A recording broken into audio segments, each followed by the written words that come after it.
Brittany Howard, What Now? Album review. Let's chat about it. Hey friends, what's going on? John here from What's Spinning here tonight to chat about this latest album from Miss Brittany Howard, Alabama-based singer, songwriter. You also may know her as front woman of cult favorite alternative rock band, the Alabama Shakes, who, when they first came out, I'm going to be honest, I really did not give them much time, or to their credit, the time that they deserve. And honestly, that's because at the time I was just I was pretty tired. I was pretty tired of this modern trend of alternative rock bands that just were pulling from classic sounds. The Black Keys hadn't done anything cool in a while, and I never, ever want to hear the Lumineers as long as I live. And it's a shame because many years after, I eventually did go back and check out some of Alabama Shake stuff, and I did enjoy most of it. I thought their first album was a pretty classy,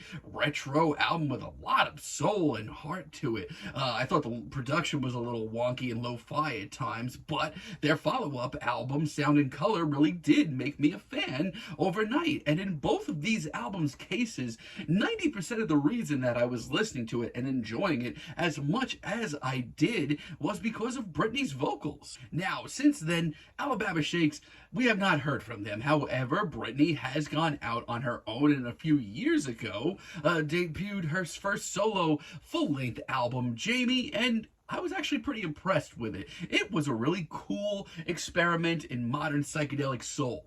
And yes, some of the softer, more subtle tunes were a little one-dimensional, but overall she was really pushing herself, trying something new, and bringing these sounds new light, and I appreciated that. Now, it's been a few years, and leading up to this thing, I was shocked because every single, I feel like, Brittany was knocking it out of the park. Let's chat about this thing. This album starts off with Earth Sign, and I just love how cosmic and otherworldly it is. It really does bring in the sounds of this album magnificently. The wonky synths alongside of Jamie's piercing vocals, it makes a statement. I mean, it's not the most bombastic start, but it really does set the mood. The production is also pristine. It is an absolutely colorful blast of psychedelic soul, and I don't know, I don't think I realized I needed that right now. It's elegant, it's graceful, it shows Brittany moving in a different direction, which I always appreciate, and her vocals are stunning. It's an awesome intro, zero complaints. Also really love I Don't. This one is even more retro, more soulful. This, my friends, is how you take a truly classic neo-soul sound and bring it up to speed in a classy way. My God, her vocals, they absolutely melt me on this track, like to a level that I did not expect to hear. It is divine, and this hazy, colorful backdrop is just really scratching some itches. Also, it is literally snowing where I live right now, and this track makes me kind of want to hit the porch and grab a nice, summer beverage. It's awesome. Also, this album's title track, What Now? Also really great. This one's got some teeth to it. I mean, that funky bass and the pounding drums. It's got a little wow. And Brittany follows suit in a big way. Her performance here is super intense, really focused. This track has a lot going for it. I just love that driving energy behind it too. It's bluesy, it's got a little bit of a freak out. I like it a lot.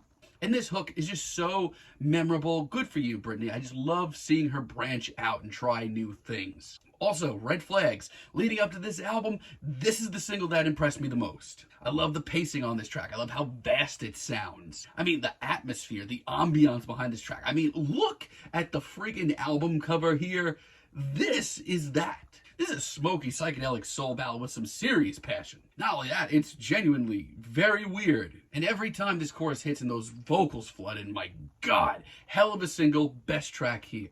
Yeah, this whole introduction to this album is Brittany breaking new ground and doing new things. Stunning production, really awesome performances. The hype is certainly real in that area, but I do have to point out, this album's mid-album slump is very, very real. Like To Be Still on one hand. I hate to be that guy, this track's a sore thumb. I don't want to take anything away from Brittany's vocals because they are stellar. But everything else about this track, major backstep. Like hearing this, I'm getting real flashbacks from old school Alabama Shakes where Brittany's voice was just amazing, but I wasn't as into the production. It's a little too flimsy for me, and because of that, this instrumental completely falls apart. It just didn't need to be here, nor did this interlude. Oh no, it's back, the interlude that doesn't need to be here. I mean, I hate to say it, but we just didn't need this track. This album has such an awesome aesthetic on its own. We didn't need Brittany bringing in this, I don't know, dime a dozen, dollar store knockoff brand Parliament Funkadelic voiceover. Another Day shows us the return of the synthier side of Britney's music, which I don't necessarily hate. But I don't think that this is the best introduction to that sound here. Her vocals are fine, but instrumentally, this is a mess. This is a hodgepodge. It's not the worst track here, but God, compared to some of the other moments here, this track is so lopsided. The focus isn't here. I do hope that you enjoy it more than me, though, because one thing I will say is the energy to this track, the kinetic energy, I do really like. And Samson, unfortunately, and I do mean unfortunately, is not a cover of the Regina Spektor classic, and even more unfortunately, I kind of think it's the worst track here. I got these more subtle moments on this album, much like her solo debut. They're just not hitting me as hard as they probably should. I mean, I don't want to take anything away from her performance because it is really sweet and tender, but everything else about this track just kind of washes away. Like, I hate to say it, but like literally this instrumental is so boring. I did nod off towards the end of it. And by the end, the effects on her vocals are just, they are not doing anything for me. However, I will say this, Brittany does tie things together pretty nicely at the end of the day, going in a little bit more of a synthy direction, which, if you listen to her debut, shouldn't be too shocking. Like, prove it to you. Like, compared to the Another Day track, this is night and day, and this is a really great synthy album. Watch that. And this is just an all-around great synthy anthem. Instantly, this is infinitely more interesting. I mean, all of a sudden, this beat actually gets me up and moving. It really did catch me off guard. And lyrically, also, this is a major high point. This is one of the most sincere tracks from Brittany that we get on this entire record. It's intense, it's booming, it also has the callbacks to the more hazy and psychedelic side to this album. This is an anthem in every way. I continue to love the hazy, surreal vibes of tracks like Patience. This one's a slow burner. It is one of the steamiest and most sexy tracks here.